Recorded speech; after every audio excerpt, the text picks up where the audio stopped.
What's up, dudes and dudettes? Dudes and dudettes? That's not it. What's up, jellos and fellows? No, that's not it either.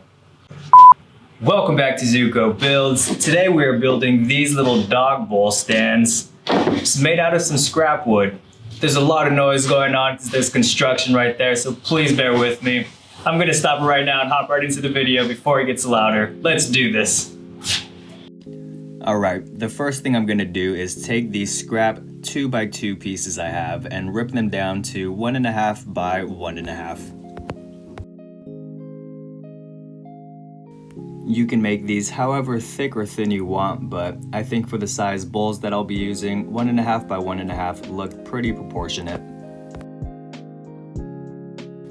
After ripping those down, all of your pieces should be identical. I'll be attaching my walls or my sides with a 45-degree miter, and to start, I'm just taking my stock and cutting one end at 45 degrees. Now to make sure the miters are matched, flip your board 180 degrees while flipping your board over so that the long end of your miters are the same on both sides. And then you'll go ahead and measure from the short end of your miter to get the length you need for whatever size bowls you're using. If you're confused about cutting miters and you want me to go into a quick video on how I cut all of mine or how you should cut yours, then let me know in the comments down below. Now that I have that first piece cut out, I'll go ahead and just trace it onto the second piece, once again making sure your miters are the same on both sides, and using this to trace just makes it easier so I don't have to measure again. Now that I have my base cut out, I'm gonna go ahead and cut out the sides or the walls, and I just cut a 45-degree miter on either end of the board and measuring out about 3 inches to make them about 3 inches high. And I'm just gonna take the first piece that I cut to trace out the second, third, and fourth wall. Now that we have all of our pieces cut out to dimension, I'm gonna start marking out where my crosstab joint is going to go.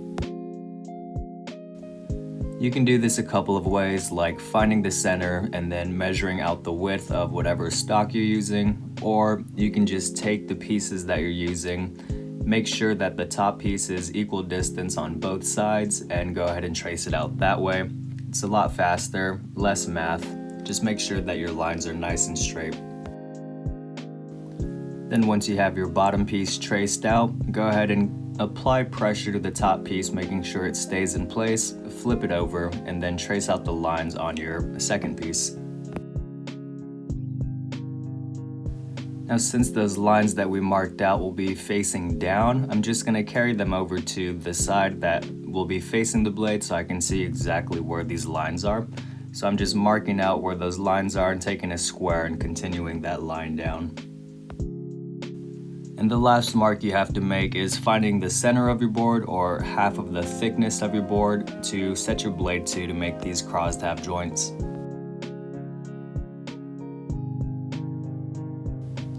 Now I could have used the dado stack for these crosstab joints, but I'm gonna show it to you guys just using a single blade, just letting you know that you can do it with the single blade. I'll go ahead and set up my first cut, and using my Cat's Moses stop block, which I highly recommend getting, I'll make sure that both cuts are even on both of my boards. Once you have that first cut lined up where you want it, let's go ahead and set the height of the blade. Now all you have to do with a single blade to cut these out is make your first cut on that line and scoot it over and sneak up on your second mark, and then just hog out all of the material in the middle.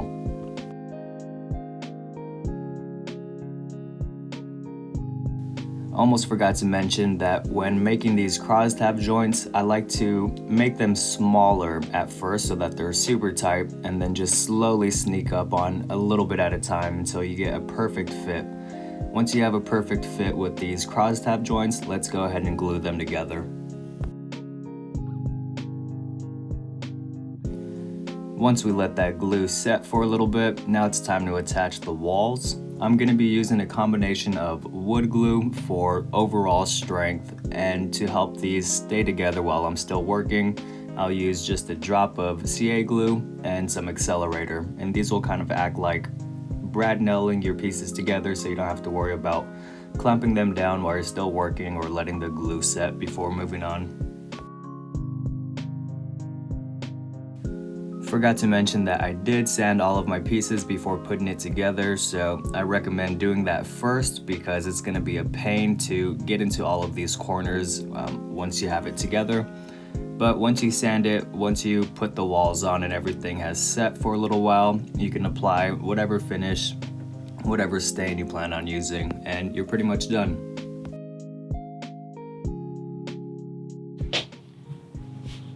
We are done. That simple, guys. Once again, there's construction going on, so please bear with the noise. It's summertime here in Cali, so if I drop the garage, I'm just gonna start dripping in sweat.